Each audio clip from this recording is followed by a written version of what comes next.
What up? This is our SummerSlam 2024 reactions. And as you guys can probably tell, our voices are shot. Yeah, I can't really talk right now.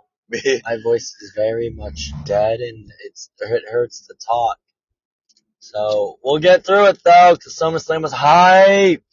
SummerSlam was probably one of the greatest ever, to be honest. That's probably my favorite. It seriously was. We saw a lot of returns. We saw a lot of betrayals, man. We didn't see a lot of returns. A return. We saw the return. And the return. We kind of saw a couple of them. So, I mean, we can run it that way. Or, let's just get straight into it. I mean, let's run down the match card exactly this time instead of how we thought it would have happened. Hell yeah. First match being for the Women's World Championship. Liv Morgan versus Rhea Ripley, who was accompanied by none other than Dirty Dominic Mysterio. Wow. And I'm not going to lie to you, I thought towards the end of this match, Rhea was going to freaking kill Liv.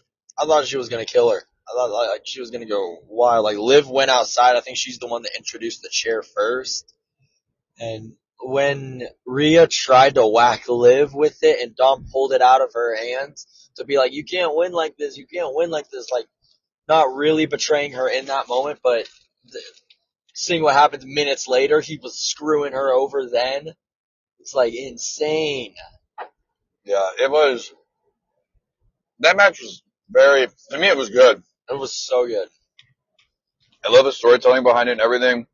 You had to come with it because, speaking of storytelling, Rhea's first two victims, like we were just talking about maybe 20 minutes ago, Rhea's first two victims were Liv and Dom. Right. They finally got their revenge. They got their revenge on her. Like, that is storytelling right there. Yeah, it is amazing. Tripp is doing very good at what he does for his job. Oh, yeah, he is. But, I mean, we all saw what happened. Dom turned on Mommy. After the match, I think I predicted in the match.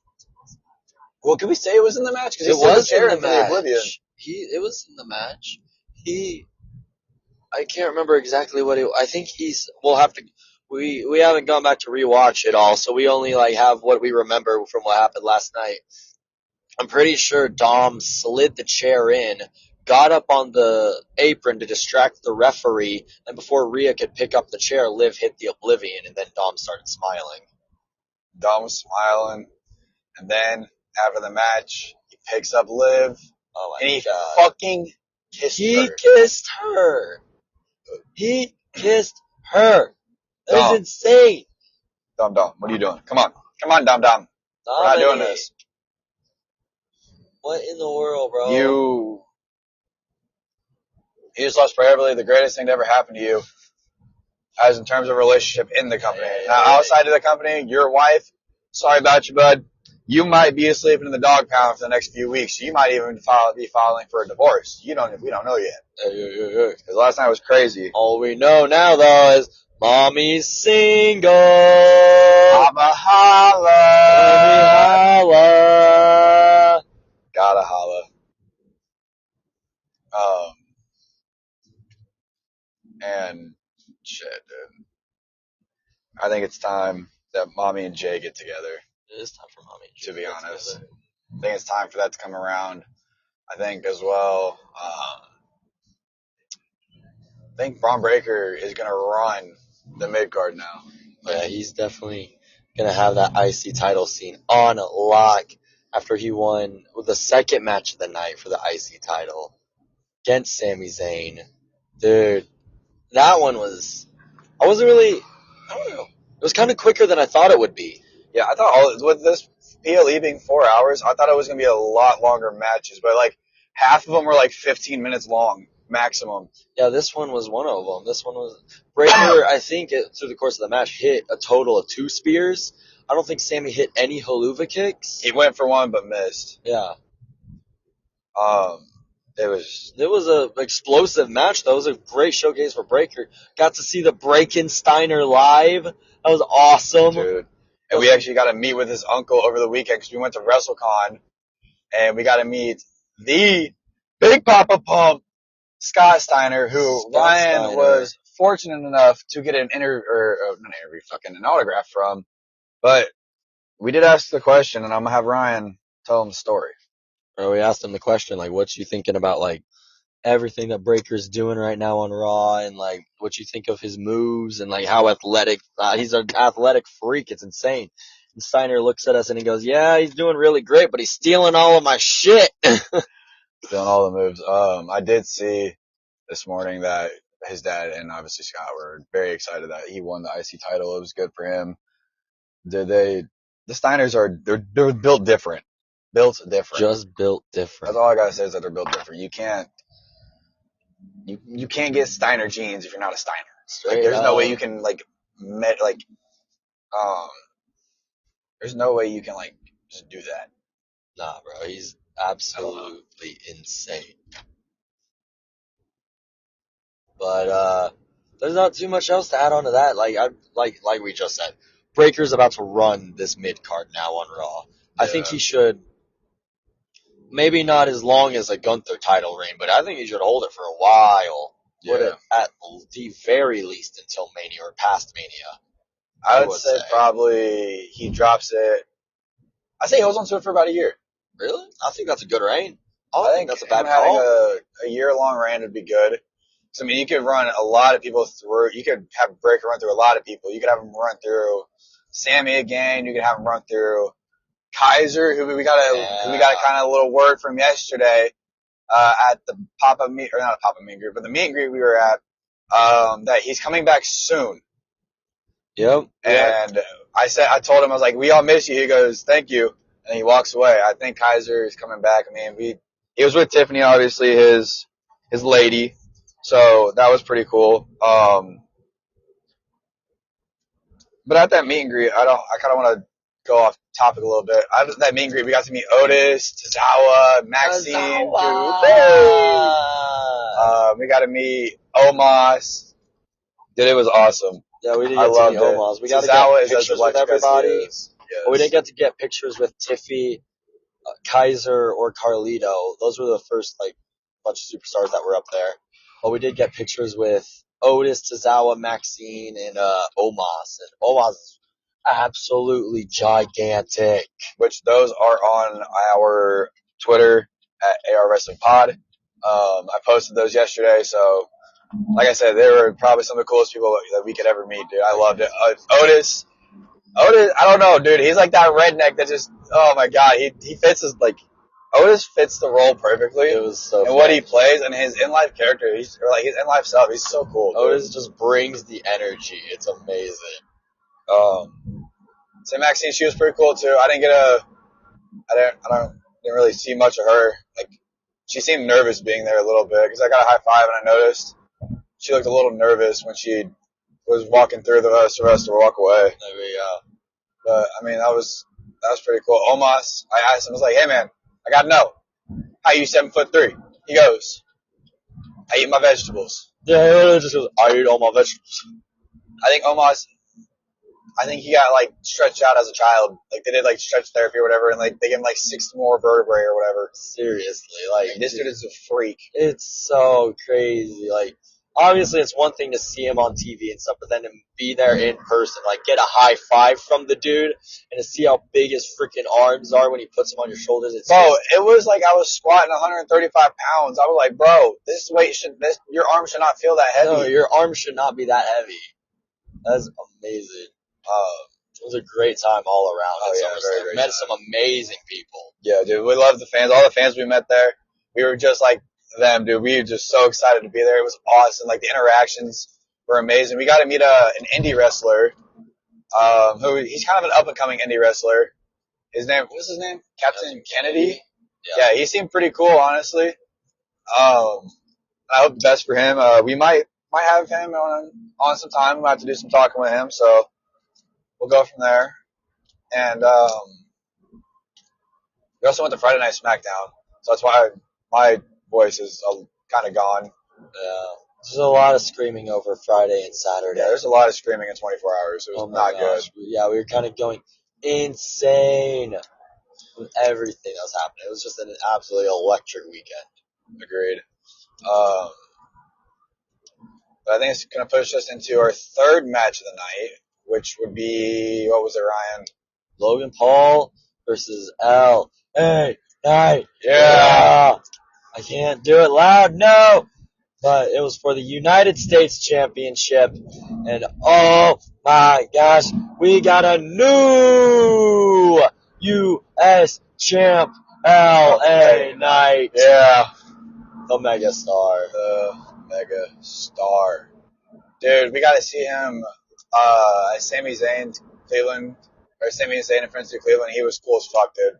He was really funny. And subliminally name dropped Vinnie Mac. Oh, he really did. He really did. He had the best joke ever. It was like He was talking about his life and like how he was like treated like shit or whatever. And then he goes, when I left NXT, some crazy old man made me be a model. Some crazy old man forced me to be a model. It was so funny, dude. Oh man, I popped so hard for that. I jumped out of my seat almost. It was hilarious. Very true. Yes, that was.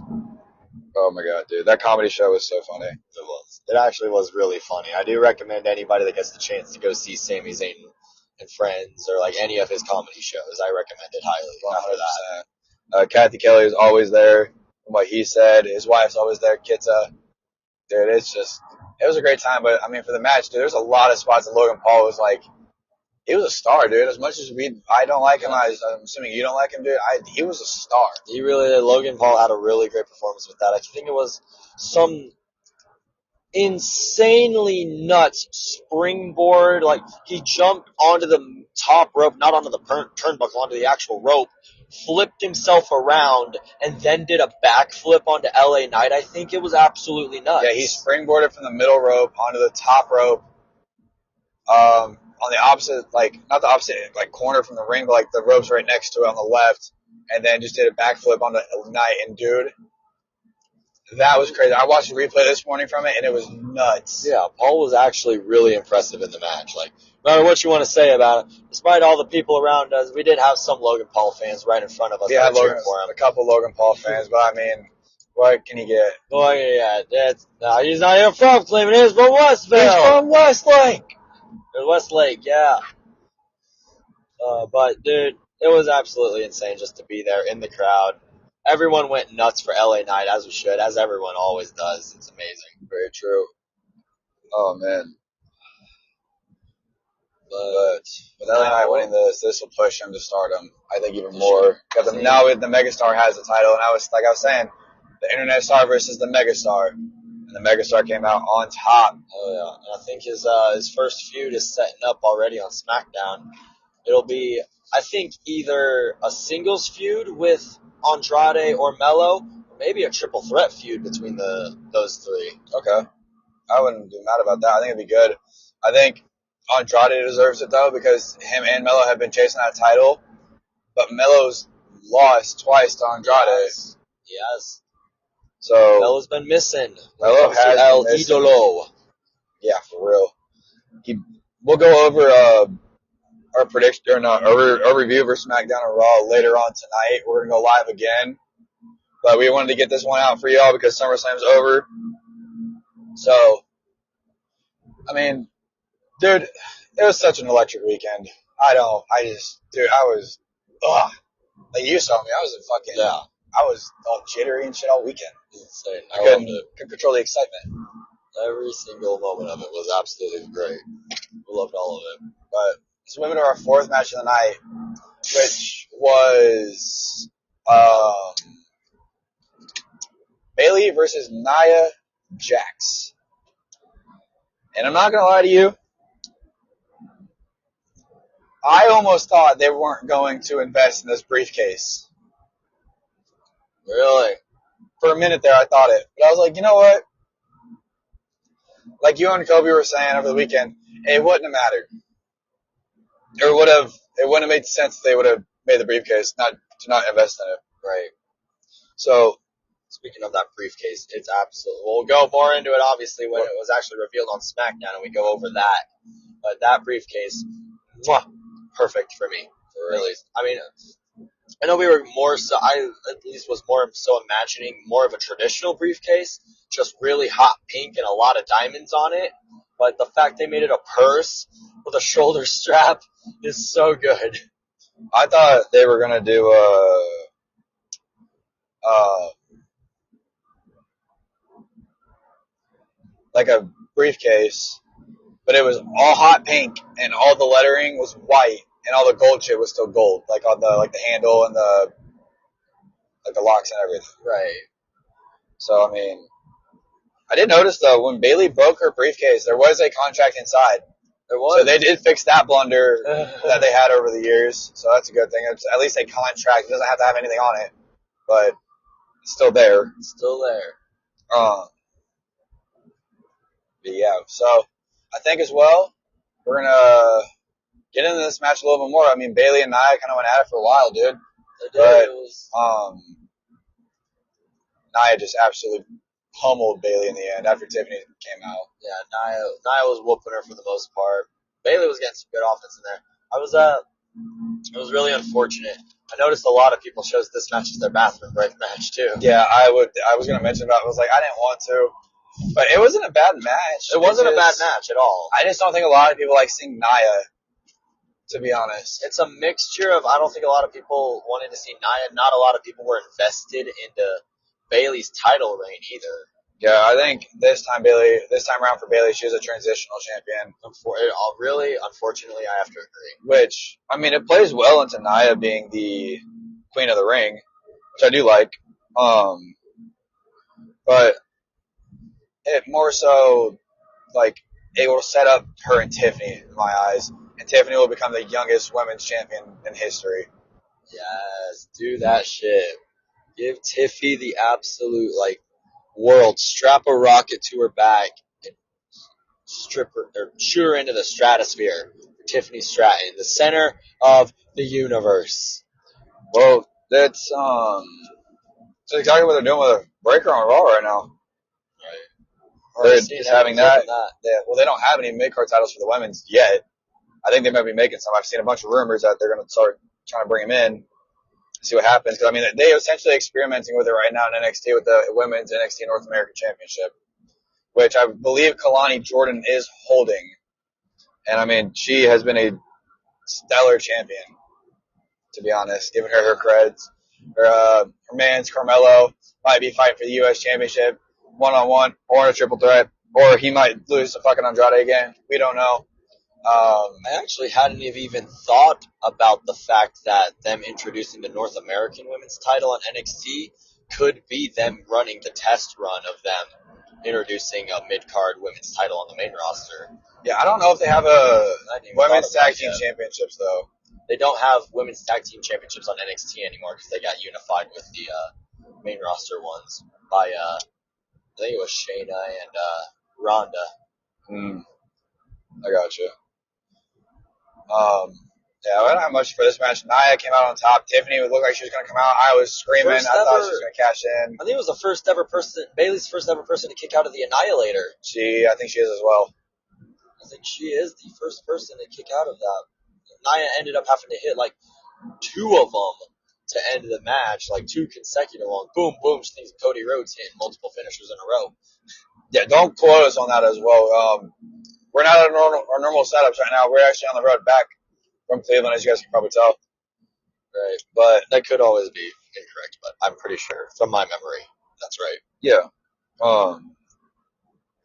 Then we have probably the most disappointing part of SummerSlam. This was definitely the biggest disappointment in my eyes, at least, and I think your eyes and a lot of people's eyes. It was CM Punk versus Drew McIntyre with Seth freaking Rollins in a Rollins rules match. I wish that's what it was called. But it was basically just Seth Rollins letting him do whatever the hell Seth Rollins was going to let him do. Dude, he laid up on the fucking ropes at some point. He was just like, what's up, dog? Towards the beginning, it was really funny. He just let him brawl on the outside while he was laying on the top ropes. Yeah. Dude, I think he should have let weapons and everything happen just because Drew wanted to murder Punk and vice versa. Yeah, this match, it was hyped up to be this is the feud of the year for WWE.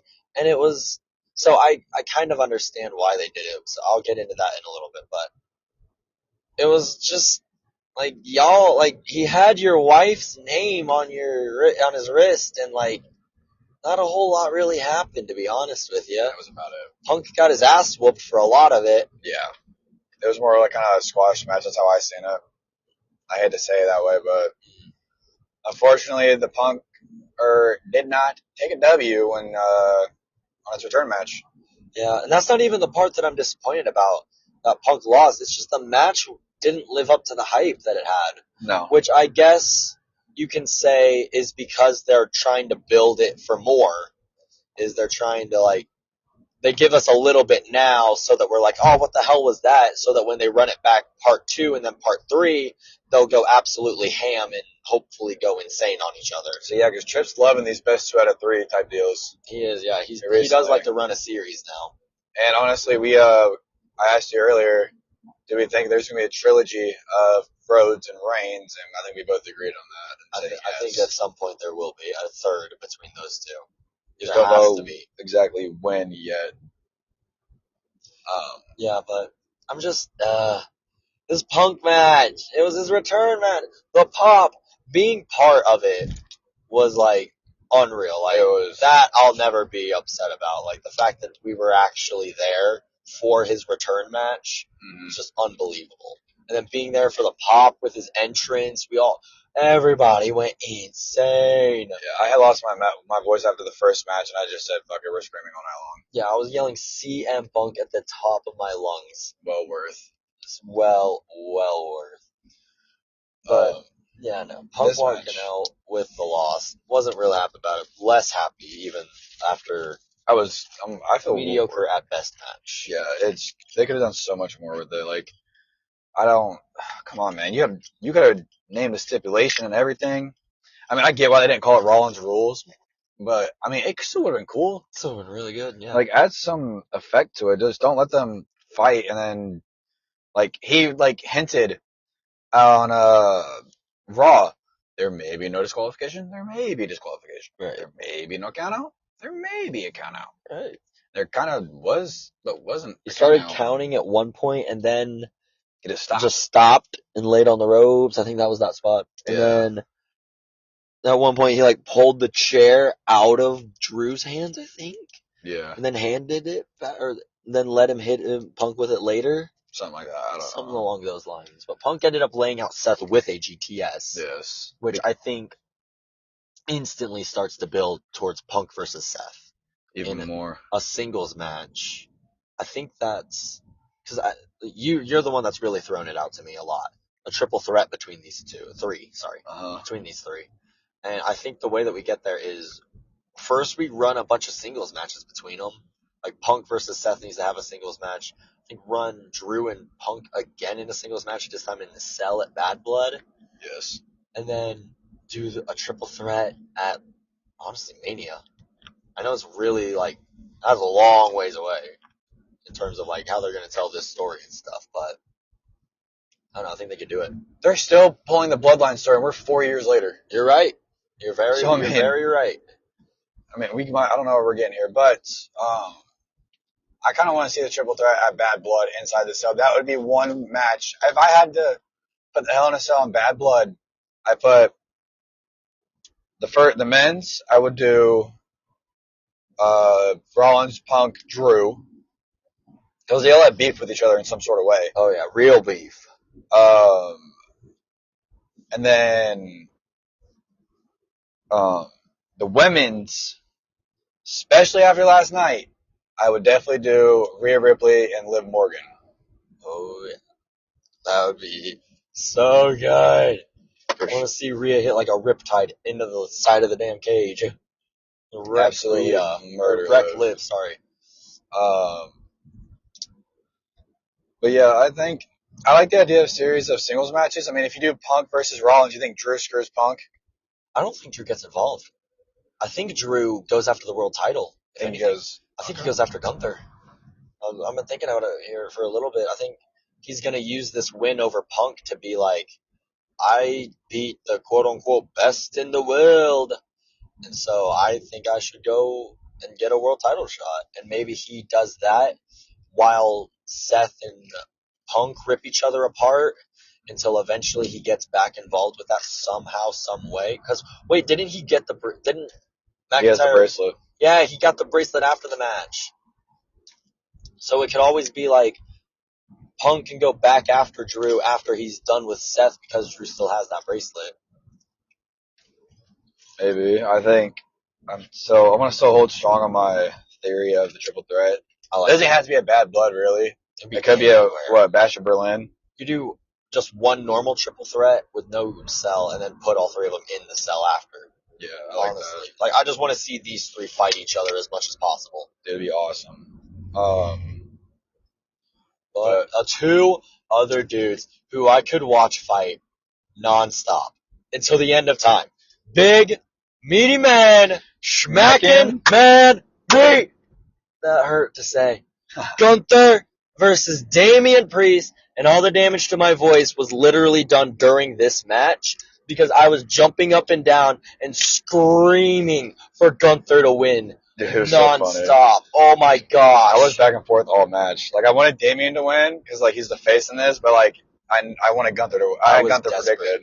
I was like literally jumping up and down, screaming, "Please go to sleep! Please go to sleep!" At Damian, as I was surrounded by like Damian Priest fans. I'm pretty sure we had like 5 people that were chanting for Gunther with us, and then everyone else was Damian Priest. Meanwhile, there's me going absolutely ape shit for Gunther to win. Oh my gosh, it happened. And I'm not even kidding. Like, that was my favorite match of the night. Yeah, and I was really hoping Punk and Drew would have done better. Yeah, me too. But that's just what happens, you know? What happens. You know, not everything can hit 100% of the way that you want it to. But, like, that doesn't take away from anything over the weekend at all. Like, everything is still phenomenal. Still a great time. Like, the best show I've been to. Yeah, I definitely agreed with this whole thing. I think now, because I will say this was a protected win for Gunther. Mm-hmm. I hate to say it. It was 100%. Because Finn Balor cost Damian.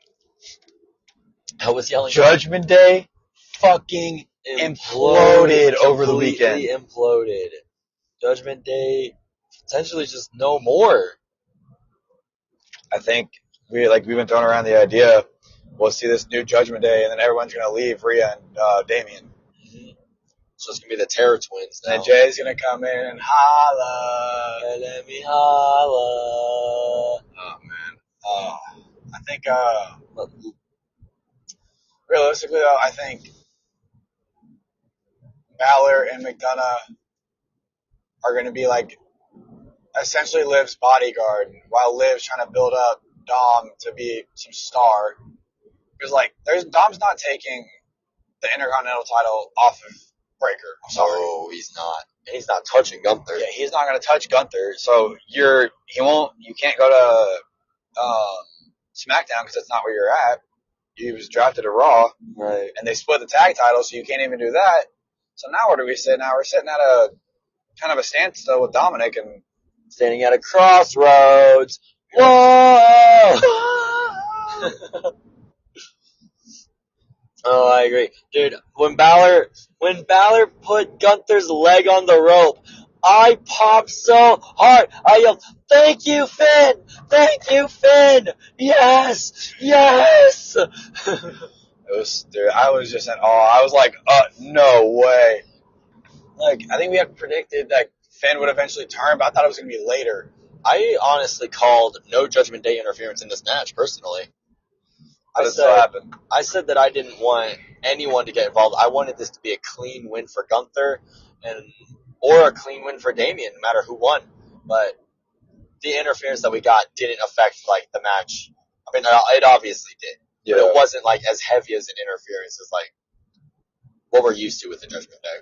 Yeah. All he did was, like, put Gunther's leg on the rope and, like, hit the, like, ring mat a bunch and stuff to distract Gunther for a minute. Yeah.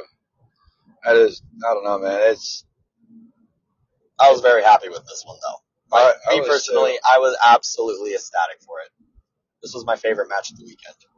Agreed. in terms of I don't know, man. In terms of what could have been a better match as well, our Bloodline Rules match, which we now basically learned that it's just, okay, let's have the Anoa'i family come out and, just do their thing. Yeah, essentially, it's like broken down to like only two people. It's like team versus team, but only two people like matter when it comes to the ending. Yeah, it's like only the pinfall that happens between Cody and Solo mattered, but it's team versus team essentially. Everyone gets to come out at different times. Yeah, it's the Avengers versus. It's like the why can't I think? The Autobots versus the Decepticons. Well, literally, it is. That's basically what it is. It's the Avengers versus. They're not Avengers. Anyone else? Yeah, basically, it's like the Avengers versus Thanos. Like, it's not even. It's not fair unless you team up. Like, yeah, right. You gotta have everybody there. And Jacob Fatu. Oh, well, we are obviously getting into Cody Rhodes versus Solo Sikoa for the undisputed WWE Championship. Bloodline Rules, as we all know, and the usual shenanigans all happen with Bloodline Rules. The Tongans got involved. We got to see Kevin Owens and Randy Orton come out to make the save, making their returns from injury. Oh man, dude, it's so nice. Honestly, it's nice to see that. We got to see them back. I mean, we got to see Kevin Owens last night at Sami Zayn and Friends again. Really fucking hilarious. He bagged Sami to close the show. Yeah, literally. Oh, dude. It was so funny. He came out after, I don't want to, spoil anything for the show, but yeah, he did just walk on stage, bagged Sami, that was basically it, and then walked off stage. It was hilarious. Dude, it's awesome. Then,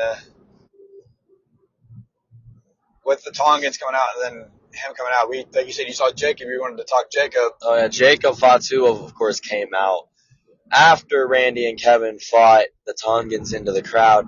And oh my gosh, the Samoan werewolf. He's insane. He's not human. He's insane. Like you were saying last night, he's not human. He started this onslaught on Cody by doing this crazy 360 twisting move off the damn turnbuckle, top rope. God damn, bro.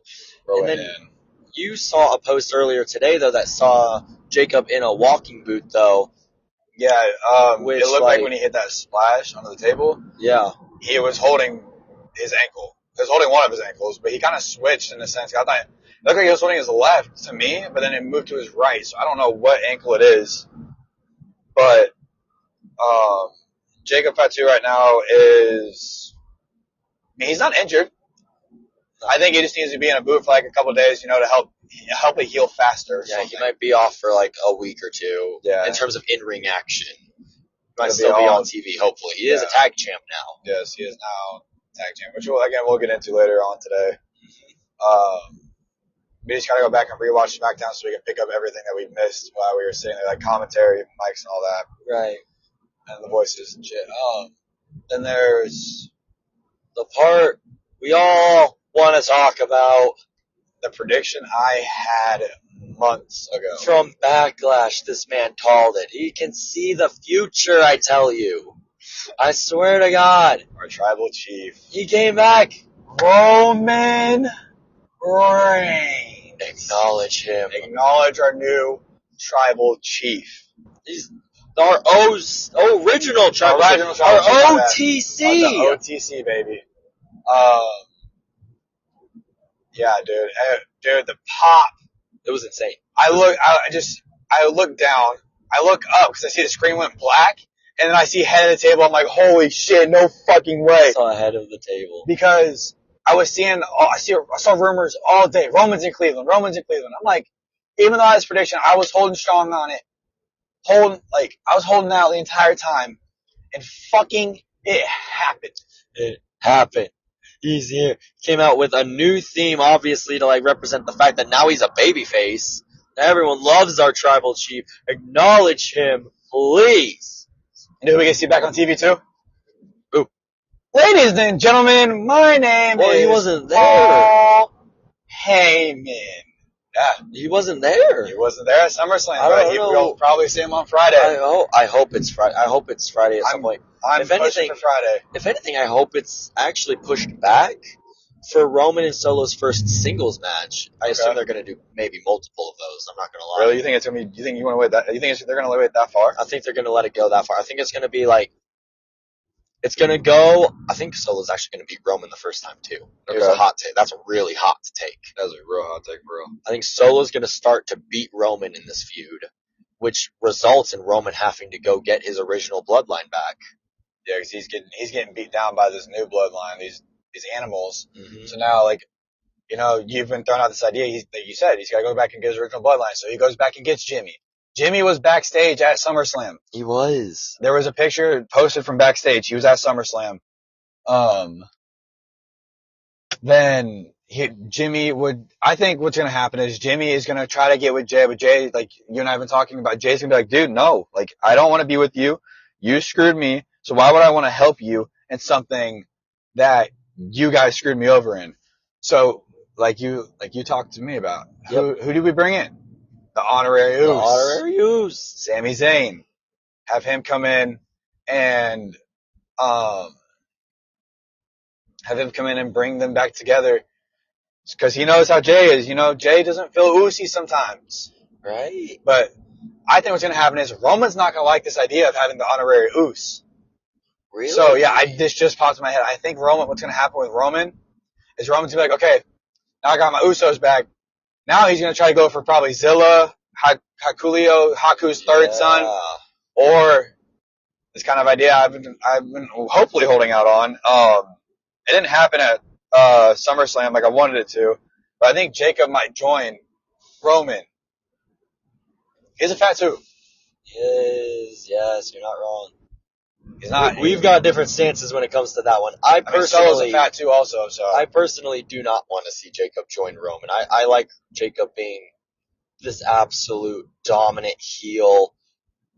And eventually at some point, I think he should like turn on Solo to just go even further heel. You know what I mean? Like Solo, you think you're the baddest motherfucker in our group, calling yourself the tribal chief.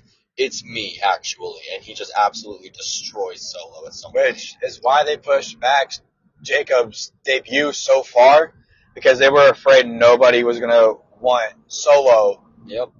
They were scared he was going to overshadow Solo. Exactly. And I mean, he's still happening, yeah. That's honestly what's happened. Jacob's an absolute animal. There's a reason why he wasn't almost let in Canada for Money in the Bank. Right. So, dude, it's insane. I love Jacob Fatu so much. Agreed. I can't wait to see what he does in the next few years. I can't wait to see what he does in this bloodline rivalry now that's going to happen. Because at some point now that him and Tama have the belt, I think it's safe to assume that it's going to be Tama and Jacob versus the Usos, Tonga Loa versus Sammy, and then Roman versus Solo as kind of like your sub little parts of the feud, as like everyone pairing off against each other. Yeah. I mean, do you see The Rock coming back though? Yes, 1,000%. And that's when they have to go get Cody. Cody? That's when the bloodline has to go to Cody Rhodes for help. What? Yeah. I need you to elaborate. I think it just at some point we've already seen them teasing Rock and Cody for next year's Mania on the Raw after Mania this year. I think that's just what's going to happen at Mania 41. Rock and Cody, it just makes the most sense, and I think the way you get there is post or during War Games. The Rock's music hits, he comes out, either stares off Roman or gives Roman the rock bottom, gives every member of the bloodline the rock bottom, and stands tall with Solo's bloodline, because Solo hasn't been talking to Roman, but he's been talking to somebody.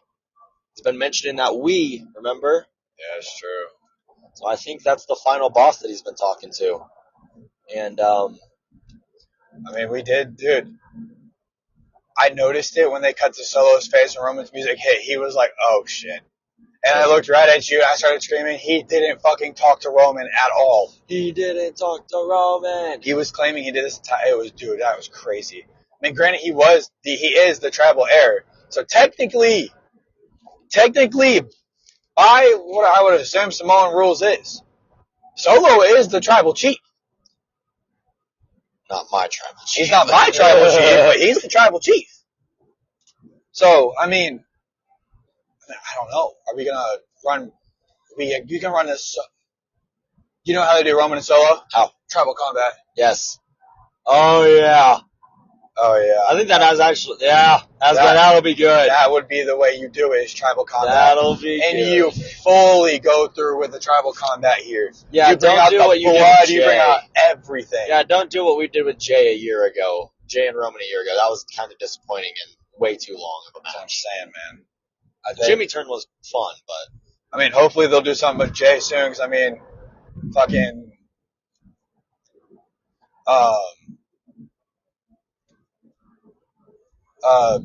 Jay's been in a part where he's kind of at a standpoint, like we were talking about with Dominic earlier, where they're not really doing much of them right now, and Rikishi's actually really upset with his booking because he doesn't think Jay should be in this love triangle, and I kind of agree. You're putting Jay into something that he doesn't really need to be a part of. I mean, we kind of hinted at it a while ago with Jay Rizzo, but let's think about it here. He's main event Jey Uso. So how in the hell are we going to get a world title on him, or even just a normal title? He was fighting for Damian Priest's world title at Backlash, I'm pretty sure. And then now he's not even on this card. That's what I'm saying. What the hell are we doing? You can't win the world title because you just gave it to Gunther. You can't win the IC title. You just gave it to Breakker. Yeah. So how the hell do you put a title on Uso? Don't give him a tag team championship. Yeah, there's no singles title really that's available for Uso to get in there and win. That. At all. Unless he goes to SmackDown. Unless he goes to SmackDown. And he beats LA Knight for the United States title. Yeah. Heat versus, that would be insane. That would be a match I'd pay for. Triple H seems like the type of guy that would book a really popular babyface versus a really popular babyface and just let the crowd decide who they want to win. Yeah. That would be electric. That would basically be it. I mean, shit, dude. It would kind of make... I want to say that's like a modern day Hogan versus Ultimate Warrior. I kind of want to say it's if Jay would have beat LA Knight for it, they really fucked Jay in this whole main event Jey Uso thing. I think the most likely option is to have him beat Breakker.